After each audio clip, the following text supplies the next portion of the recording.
1985, Mexico.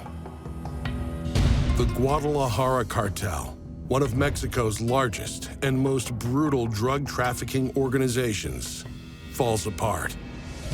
As the Guadalajara Cartel buckled under the pressure of US and Mexico law enforcement, that left a bit of a power vacuum. And so we see this period of reorganization. The Guadalajara Cartel splits into three separate factions: Tijuana, Juarez, and Sinaloa, turning former partners into competitors. A ruthless former Guadalajara lieutenant takes control of the new Sinaloa Cartel. His name, Joaquin Guzman Loera, AKA El Chapo. Chapo Guzman is clearly the leader of Sinaloa as it evolved and became as violent and really is dominating in the drug market, certainly in the United States. I also think he's one of the most cunning criminals of our lifetime. By 1989, El Chapo runs the Sinaloa Cartel alongside two other former Guadalajara lieutenants, El Mayo Zambada and Hector Salazar. Beneath them, a well-oiled machine takes the cartel's reach around the world. They had a security department, they had a communications department, and they had hundreds of sicarios who, when needed, would go do the dirty work. I don't like giving him credit, but Chapo was one hell of a CEO. The Sinaloa Cartel is massive. Not everyone reports directly to Chapo. If there's a conflict that is serious enough where it rises to the top, Chapo will make a decision. Who's right, who's wrong, who needs to live, who needs to die.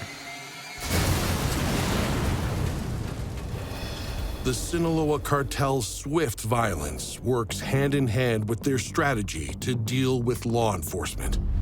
With police agencies, they'll pay them off, they'll bribe them, and if they don't take the bribe, then they'll often target them for assassination. During El Chapo's reign, Sinaloa will become the richest drug cartel in Mexico, earning over $12 billion from trafficking drugs to the United States. 2011, Mexico. El Chapo for years has operated the cartel on the run. The secret to his success is in the palm of his hand. Chapo had to have a communication apparatus that was effective and that he could deliver his message to his subordinates, otherwise they weren't going to make any money. The Sinaloa Cartel's communication network is custom-built by a young computer whiz named Christian Rodriguez. El Chapo commissions Christian Rodriguez to set up BlackBerries with this encrypted technology. The system was next to impossible to crack. U.S. law enforcement realizes the only way to break the cartel is to hack their communications. The one weakness of this system was if you have the guy who built it, you can get inside. And so the FBI set about trying to find and entrap Christian Rodriguez.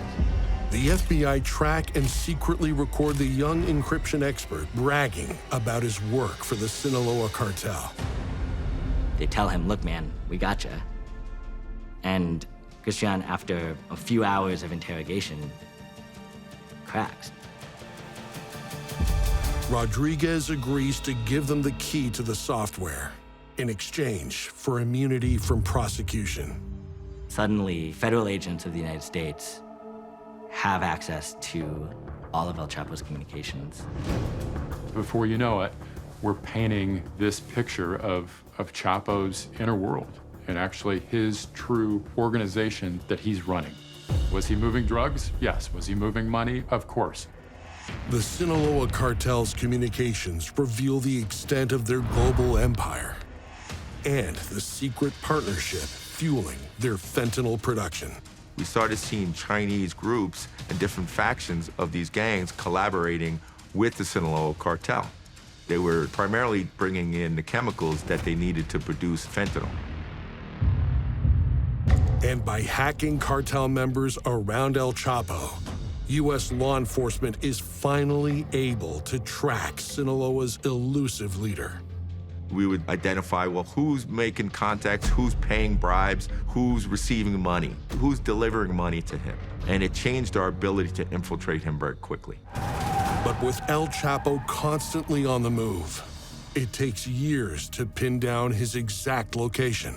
We start reading the messages of Chapo's cartel members that are sending messages to a man that they were calling El Señor.